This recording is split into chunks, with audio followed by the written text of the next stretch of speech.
Assalamu alaikum dear students.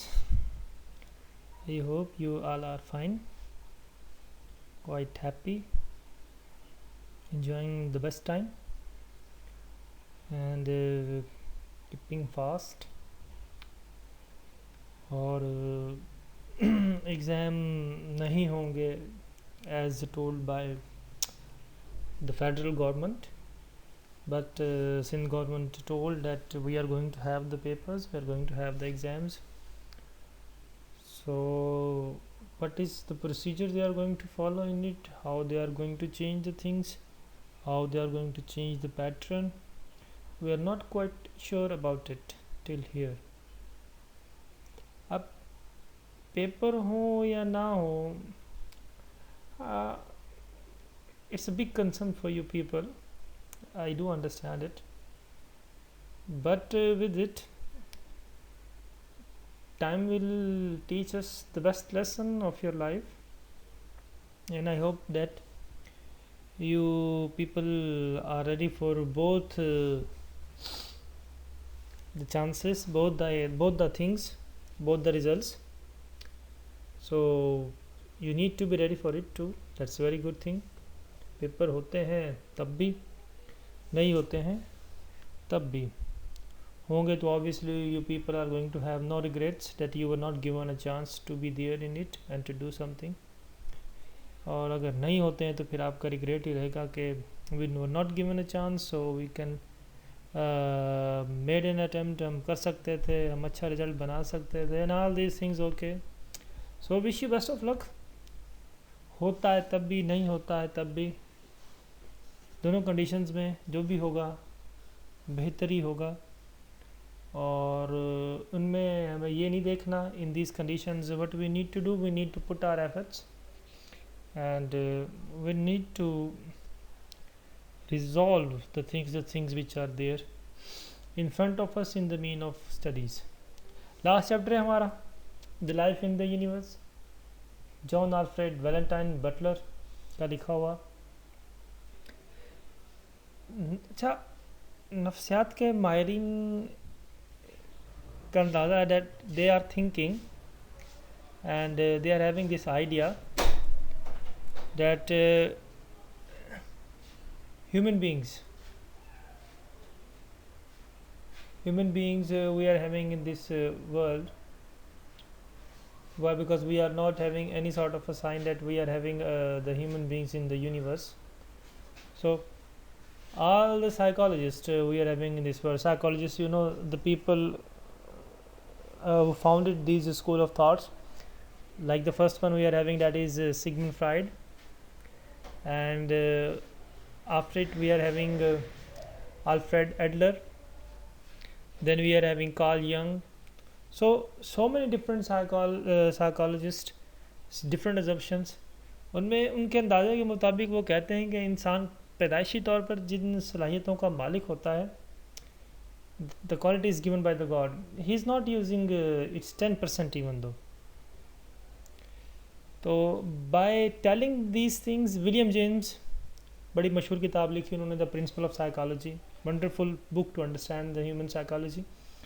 वो कहते हैं कि जो कुछ हमें बनना चाहिए वो कुछ हम बनने के लिए तैयार नहीं हैं. That is the biggest issue with us. तो हम सबको भी इस चीज़ का ख्याल रखना है that whatsoever is the condition we need to ready to do what we really want to do. So with it we will start Life in Universe. Very good topic, basically dealing with the science. Chemistry इसके अंदर बहुत है माशाल्लाह, और chemistry से आप सबको प्यार भी है.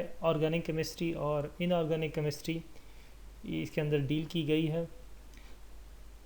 निकाह हमारे पास जॉन आल्फ्रेड वैलेंटाइन बटलर साहब ने, और DSc डॉक्टरेट इन साइंस इनकी डिग्री है. 1899 से 1977 तक का इनका टाइम पीरियड है जिन्होंने स्पेंड किया इस वर्ल्ड के अंदर. फर्स्ट वर्ल्ड वार देखी इन्होंने, सेकंड वर्ल्ड वार देखी, वो हालात देखे, और इस टाइम पीरियड में साइंस जिस तरह से तरक्की कर रही थी वो सब कुछ इन्होंने देखा. So let's start it, move on करते हैं, देखते हैं how significant we people are in this universe. First of all, we are having the introduction of the author. Birmingham University में इनकी एजुकेशन है, ये प्रोफेसर रहे हैं हमारे पास फिज़िकल केमिस्ट्री के, and he was there in University of London. He was having the fellowship of the Royal Society. Royal Society आप सबको पता है, आप साइंस के स्टूडेंट्स हैं माशाल्लाह. The books he wrote, science and the human life, very famous one, and the second one, man in the microcosm and inside the living cell. ये दो इनकी बहुत मशहूर किताबें हैं. और जो essay life in universe, it's an essay, this essay we are having from the book that is mysterious universe. This essay is basically showing a shift of scientific belief. Okay, ये साइंटिफिक बिलीफ जो है क्या कहते हैं, उनके shift के बारे में बात करेंगे. जैसे हमने इससे पहले लास्ट चैप्टर किया था जेम्स साहब का, वो था मिस्टीरियस यूनिवर्स, ठीक है ना. उसी चीज़ को हम थोड़ा सा आगे लेकर जाएंगे, but that is going to be in a different manner. ठीक है, थोड़ा सा डिफरेंट पॉइंट ऑफ व्यू होगा जेम्स के पॉइंट ऑफ व्यू से हमारे पास इस चैप्टर के अंदर जो बटलर हमें दे रहे हैं. So we will start with the key notes. Now Butler refers to the Jeans and points out to the modern scientist life in universe appears less accidental. Jeans ने जो हमें कॉन्सेप्ट दिया था ना ह्यूमन लाइफ का, कि उसकी existence कैसे हुई दुनिया के अंदर, वो ये था कि बिग बैंग थ्योरी, एक्सीडेंटल. लेकिन जो कॉन्सेप्ट हमारे पास बटलर दे रहे हैं, बटलर कह रहे हैं कि साइंस जो है इस पर बिलीव रखती है कि हाँ एक्सीडेंटल तो था, but it was less accidental. अब when we look into the depth of the space, जब हम स्पेस को देखते हैं तो हमें इसके अंदर अनथिंकेबल डायमेंशंस नज़र आती हैं चीज़ों की. We are going to find out billion suns in our own galaxy and beyond it perhaps a billion galaxies. अब सवाल पैदा ये होता है कि what is life basically. So when we talk about the life from the general point of view, means when we talk about the point of view that religion has given us, ठीक है, religious point of view बहुत अलग है. Philosophers का point of view अगर आपको जानना हो तो एक बहुत अच्छी किताब है, that is written by Will Durant on the meaning of life. That was written in 1933. Very good book, informative. उसने उस दौर के सारे जो मशहूर लोग थे, leaders, man of letters, writers, actors, उन सबको लेटर लिखा कि लाइफ क्या है, और उसमें उस वक्त के तमाम बड़े लोगों के जवाबात हैं उसके अंदर. Like Bertrand Russell. Bertrand Russell का जवाब बड़ा मुख्तसर और मुफस्सिल सा, और he is saying that man, you are asking me the answer of that thing. It is quite difficult for me to give the answer of that thing. Why? Because I am still unaware of the meaning of the life. But what is life and how does it exist? तो अगर आप curious हैं life को जानने के लिए, तो you need to read that book. आराम से आपको ऑनलाइन मिल जाएगी, PDF में मिल जाएगी. You need to go through it if you really want to know the meaning. Mahatma Gandhi का उसके अंदर जिक्र है, उनका जवाब उसके अंदर आपको मिलेगा, ठीक है. इसके अलावा और बहुत से डिफरेंट लोग हैं, we are going to find out. हाँ, 3 ख़वातीन भी हैं उस दौर की जो कि बड़ी पॉपुलर थी उस दौर में, उनके जवाब भी आपको मिलेंगे. आपको वहाँ पर जवाब मिलेगा साइंटिफिक पॉइंट ऑफ व्यू से, आपको रिलीजियस पॉइंट ऑफ व्यू से भी मिलेगा, आपको फैंटेसी की बुनियाद पर भी जवाब वहाँ से मिलेगा, प्रोबेबिलिटी की नज़र से. तो लेकिन अगर हम इसको देखते हैं what is life according to the astronomers, क्योंकि हम यहाँ पर साइंटिफिक पॉइंट ऑफ व्यू देखेंगे, एस्ट्रोनॉमर्स का पॉइंट ऑफ व्यू देखेंगे, तो एस्ट्रोनॉमर्स का जो पॉइंट ऑफ व्यू है वो बहुत डिफरेंट है, ठीक है. और वो उनको लगता है कि जो हमारे पास ये यूनिवर्स है, in that universe we are having, it seems that life is accidental sort of a thing there. Accidental चीज़ है लाइफ हमारे पास यहाँ पे. और इसको आगे बढ़ाते हैं, हमारे पास जेन्स आते हैं, और जेन्स कहते हैं कि ये ऐसा लगता है कि the life we are having it's unimportant by product of in a universe. ये जो हमारी ज़िंदगी है ना, ये अनइम्पॉर्टेंट चीज़ है इस पूरी यूनिवर्स के अंदर. क्यों? क्योंकि हमें लगता ही नहीं कि ये यूनिवर्स जो है वो बनाई गई है हमारी ज़िंदगी को सामने रखकर, या हमारे प्लानिटरी सिस्टम को सामने रखकर, या हमारे इस दुनिया के निज़ाम को सामने रखकर, हमारी अर्थ को सामने रखकर। इट सीम्स दैट कि हम बस आ गए ऐसे ही। कैसे आ गए पता नहीं, बस आ गए तो अब यहाँ पर रह रहे हैं हम। That is according to the genes. क्यों? Life requires water, light, moderate temperature and the variety of the chemical elements. ज़िंदगी की एग्जिस्टेंस के लिए ज़रूरी है कि हमारे पास ये एलिमेंट्स मौजूद हों, fire, earth, water, air. Okay, why fire is giving us energy strength, okay, earth heal and nourish, air relax the breathe, and water flow and protect. These are the basic elements we need to have when we are having a life there on the earth. जब दुनिया पर हम हैं, इस दुनिया में ज़मीन पर हैं, तो हमें ये सारे एलिमेंट्स होंगे तो लाइफ एग्जिस्ट करेगी। लेकिन जब हम दुनिया से बाहर जाते हैं, अपने ही प्लानिटरी सिस्टम के अंदर आते हैं, नेपच्यून पे चले जाते हैं, या हमें वेनस है, या हमें मार्स है, अपने प्लानिटरी सिस्टम की बात कर रहे हैं सिर्फ अभी, we don't find out any sort of a science of life there. पता नहीं है भी कि नहीं है, ये तो हम सिर्फ अपने प्लानिटरी सिस्टम की बात कर रहे हैं। लेकिन अगर हम इसने अपने इस प्लानिटरी सिस्टम से निकल कर इस पूरी यूनिवर्स के अंदर जाएं, पता ही नहीं चलेगा। तो इस हिसाब से जीन्स बिल्कुल ठीक कह रहे हैं कि ये N utterly unimportant byproduct in a universe which was not clearly designed for life। हमारी ज़िंदगी के लिए ये यूनिवर्स नहीं बनाई गई है, ये तो एक्सीडेंटली हो गई है। We are talking here the point of view of science, not the point of view of religion। क्यों? जहाँ पर लाइफ होगी वहाँ पर ये लाइफ के एलिमेंट्स होंगे जो कि लाइफ की एग्जिस्टेंस की बुनियाद डालते हैं। Fire, earth, water and air, वो हमें पूरी दुनिया में नज़र नहीं आते हैं इस प्लानिटरी सिस्टम के अंदर। अब according to the Butler, planetary system we are having, it is the result of near encounter of two stars. कहा जाता है कि बिग बैंग हुआ, बहुत बड़ा धमाका हुआ है। अभी बिग बैंग जो कहा जाता है कि हमारे पास शायद सूरज था, सूरज के साथ और उसके कंपेनियन थे, मूव ऑन कर रहे थे, उनके अंदर कोलिजन हुई है, उस कोलिजन के अंदर वो टकरा गए हैं, उस टकराने के रिजल्ट में हमारे पास प्लानिटरी सिस्टम आ गया है। वक्त के साथ साथ वो पहले गर्म थे, ठंडे हुए हैं, और उसके बाद आकर वहाँ पर लाइफ का आगाज़ हो गया है। लेकिन जैसे तरह की कंडीशंस हमारे पास हैं, क्या पता हमारे पास जितने भी क्या कहते हैं planets हैं apart from earth, maybe there are going to be the same conditions and we are going to have the life there, then what we can say about it, इसके बारे में हम क्या कह सकते हैं। अब ये सारी की सारी चीज़ें जो हैं हमारे पास चल रही हैं, और इसमें क्या कहते हैं हमारे पास दो थीरीज़ हैं, थीरीज़ ऑफ हॉयल एंड लिटिलसन। इनकी जो थीरीज़ हैं हमारे पास, इनकी थीरीज़ के हिसाब से ये कहते हैं the planets originated in the breakup of companion of the sun in tremendous explosion।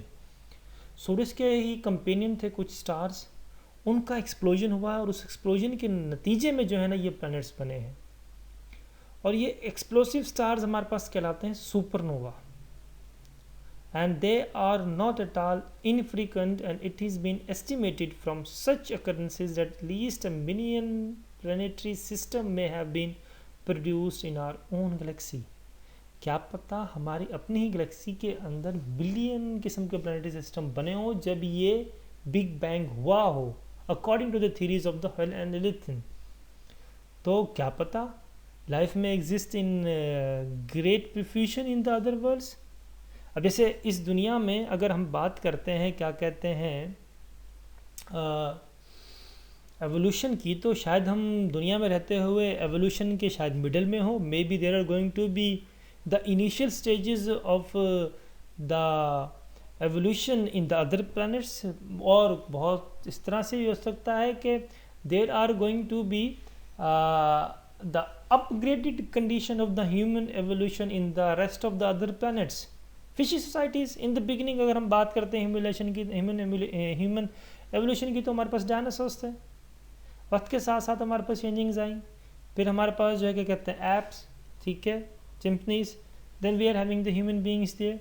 So we are not quite sure about it, but we are having the theories of the different scientists.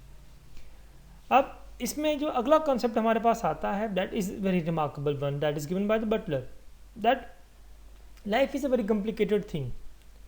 So to understand its complexity, we need to work in a different way. We need to move ourselves from macrocosm to the microcosm. Now macrocosm to the microcosm का सफ़र क्या है? Macrocosm कहते हैं the world of large things, this is universe. Microcosm कहते हैं, micro means छोटा, the world of small things. Macro means बड़ा, micro means छोटा. अब macrocosm में if you can see the picture of the whole universe, and when we talk about the microcosm, you can see the molecules and the atomic structures, the cell, bacteria and the virus. Butler कहते हैं कि हमें ज़िंदगी को समझना है तो हमें ज़िंदगी को समझने के लिए माइक्रोकॉस्म से आगाज़ करना पड़ेगा.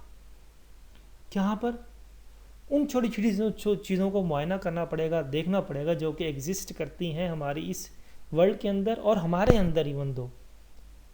इनको देखते हुए हमें माइक्रोस्कोप की मदद से then we need to go into the macrocosm sort of a thing there. जैसे इसमें मैक्रोकॉस्म और माइक्रोकॉस्म में बड़ा अच्छा सा हमारे पास सूफीज़म में स्कूल ऑफ थॉट है, अन्नल हक और अन्नल अब्दा, मतलब मैं खुदा हूँ.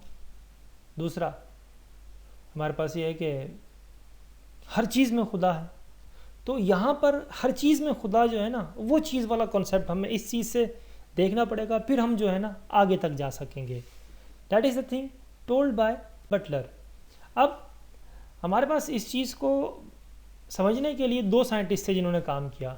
Robert Hooke, English experimental physicist, time पर होंगे 1635-1703 तक है. Then we are having van Leeuwenhoek, Dutch naturalist, begin to reveal the complexity of the living things.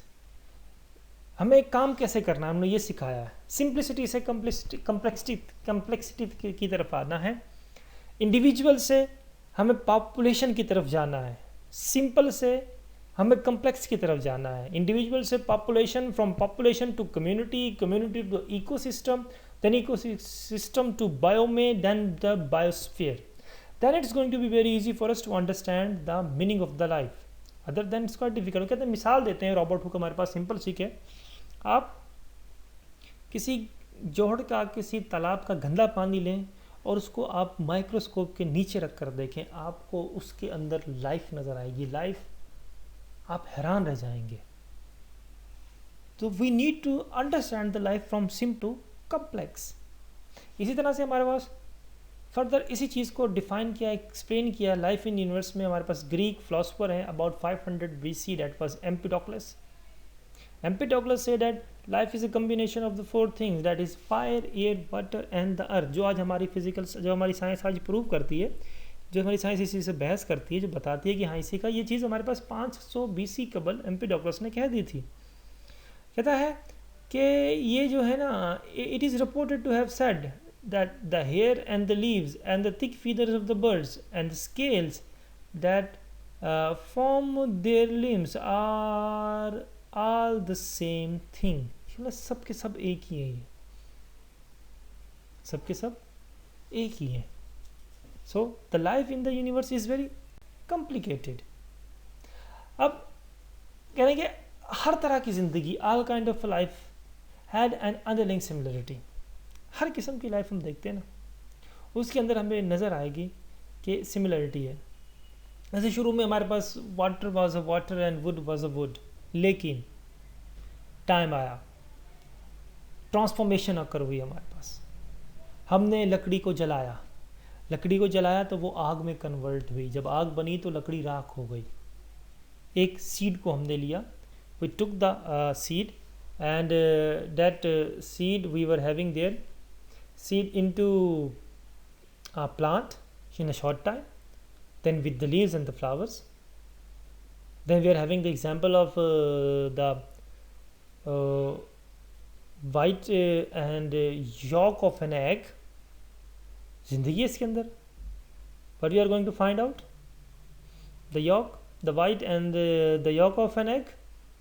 turned into the flesh and the bones and the feathers of a chicken, which no sooner was the shell cracked and jumped out and started running about. ये जो हमारे पास क्या कहते हैं transformation हुई है ना, इस ट्रांसफॉर्मेशन ने चीज़ों को बिल्कुल चेंज कर दिया हमारे पास लाइफ के अंदर। यहाँ से हमारे पास आती है chemistry. Chemistry emerged here, and from chemistry emerged here as a science. Chemistry में कहती है कि woods turn out to be a combination of carbon, hydrogen and oxygen, and when it's burned the carbon is turned to carbon dioxide. जब ये जलती है तो जो कार्बन इसके अंदर होती है वो कार्बन डाइऑक्साइड बन जाती है, जो हाइड्रोजन और ऑक्सीजन होती है वो आपके पास क्या बन जाती है, पानी बन जाती है, वाटर। सो अब ये चीज़ें जब इस तरह से हमारे पास होने लगी तो हमारे पास साइंटिफिक कंसेप्ट में हमें नज़र आ रहा है कि केमिकल्स या नबातात या मिनरल्स का बहुत बड़ा रोल है ओरिजिन ऑफ लाइफ के बारे में। Like chemistry is working for community, health, environment, medicine, industry, science, technology, research and all is for you. That is chemistry. अब हमारे पास सिंपल कम्बिनेशन है, हमारे पास केमिकल कम्बिनेशन है सिंपल कंपाउंड्स का, जो कि हमारे पास लेविएजर ने दिया। लेविएजर के नाम आपको बेहतर से आप जानते हैं, उन्होंने केमिकल इक्वेशंस को बैलेंस करना भी सिखाया हमारे पास। डाल्टन की एटॉमिक थ्योरीज हमारे पास। लेकिन रियल स्ट्रक्चर ऑफ मॉलिक्यूल्स क्या होता है हमारे पास, कम्बिनेशन रिएक्शन दिखा रहे हैं हमारे पास सोडियम क्लोराइड का NaCl, Na का 1 Cl के 2 आपके पास सोडियम क्लोराइड बनता है। फिर हमारे पास दिखा रहे हैं किस तरह से इसको बैलेंस किया जाता है। इस तरह से कम्बिनेशन ऑफ साइंथेसिस में दिखा रहे हैं hydrogen and oxygen, that is going to be the water. And decomposition अगर हम देखते हैं आपके पास तो हमारे पास H2O2 से हमारे पास H2O पानी भी बनता है और ऑक्सीजन भी बनती है। So that is the way that chemistry is working. अब ऑर्गेनिक कंपाउंड्स की अगर हम बात करते हैं तो ऑर्गेनिक कंपाउंड्स हमारे पास वेरी अल्कोहल, ऑयल, फैट्स, एक्सिस, they were compounds of oxygen, carbon, hydrogen. इनसे हमारे पास इनऑर्गेनिक कंपाउंड्स बनते हैं। जिस तरह हमारे पास फ्रेडरिक वॉलर जर्मन साइंटिस्ट थे, इन्होंने यूरिया को बनाकर हमारे पास ये चीज़ साबित कर दी कि from organic compounds we are going to have inorganic compounds, and that was the big revolution in the science and specially in the field of chemistry. तो ये जो आदमी है हमारे पास आज के दौर में कह रहे हैं कि man become an insignificant inhabitant of the unimportant planet. पहले ही बेचारा डरा सहमा सा था, तो अब वैसे ही इनसिग्निफिकेंट हो गया इस प्लैनेट पर जिस पर उसकी कोई हैसियत ही नहीं है। Then was not only less significant in the universe than a grain of a sand in the sea shore. वही जो हमारे पास जीन्स ने बात की थी, same thing we are repeating here from the words of Butler. इसकी अहमियत इससे ज़्यादा कुछ नहीं है कि साहिल समुंदर पर पड़े हुए रेत के अंदर मौजूद एक छोटा सा grain. That is the importance of the human being in this universe. और लास्ट में हमारे पास जो चीज़ आ रही है, जैसे जैसे हमारे पास चीज़ें बढ़ती जा रही हैं, mechanical concept of the life, mechanical man, Rossum's universal robot, बड़ा कमाल का रोबोट हमारे पास। रोबोट तो ये उस दौर में तो खैर मुश्किल था समझना, लेकिन इस दौर में आपके पास it's very easy to understand the concept of the robots and the machines, that how the machines and the robots have taken the places of the human beings. जैसे पोटेंशियल एनर्जी आपके पास, काइनेटिक एनर्जी, पोटेंशियल एनर्जी से आपने चीज़ को carry किया है, ठीक है। The massive ball of demolishing machine possesses mechanical energy, the ability to do work. When held at a height, it possesses mechanical energy in the form of potential energy. As it falls, it exhibits mechanical energy in the form of a kinetic energy, and it strikes the structure to demolish it.